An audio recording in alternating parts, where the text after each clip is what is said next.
மே மாதம் ஃபுல்லாகவே ஒரே ஃபங்க்ஷன் மோடு தான். ஸோ அதுக்காக எனக்கு கொஞ்சம் திங்ஸ் எல்லாம் தேவைப்பட்டுச்சு. சரி ஓகே அப்படின்னு சொல்லிட்டு நம்ம கடைக்கு தான் கிளம்பி வந்திருந்தேன். செப்பல், ஹேண்ட்பேக், அபாயான்னு சொல்லிட்டு எல்லாமே வாங்க வேண்டியது இருந்தது. இதனாலே நான் ரம்ஜானுக்கு பெருசாக பர்ச்சேஸ் பண்ணலை. ஸோ கல்யாணம்லாம் வருதுன்னு தெரியும். ஸோ அப்போதைக்கு வாங்கிக்கலாம் அப்படின்னு சொல்லிட்டு நான் வந்து எதுவுமே வந்து ரம்ஜான் அப்போலாம் வாங்காமல் இருந்தேன். ஸோ நம்ம கடையில் வந்துட்டு இந்த பெட்ஷீட் வந்திருக்கு. ரொம்ப ரொம்ப சூப்பராக இருக்குது. சுற்றி வந்து எலாஸ்டிக் கொடுத்துருக்காங்க. இப்போலாம் நான் இந்த பெட்ஷீட்ஸ் மட்டும் தான் வாங்கி வீட்டுக்கு யூஸ் பண்ணுறேன்.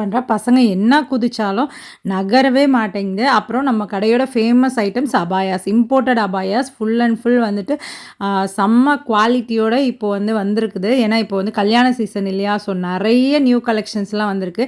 ஸோ நம்ம ஷாப்பை பற்றின டீட்டெயில்ஸ் உங்களுக்கு வேணும் அப்படின்னா கண்டிப்பாக வந்துட்டு கமெண்ட்ஸில் சொல்லுங்கள். நான் வந்துட்டு நம்ம ஷாப்போட வாட்ஸ்அப் குரூப், அப்புறம் இன்ஸ்டா பேஜ், அதை பற்றின டீட்டெயில்ஸ்லாம் வந்து கொடுக்குறேன். டெய்லி அப்டேட்ஸ் வந்து அந்த பேஜில் வந்து கொடுத்துட்டே இருப்பாங்க. ஸோ இன்னொரு மினி விலாகில் பார்க்கலாமா?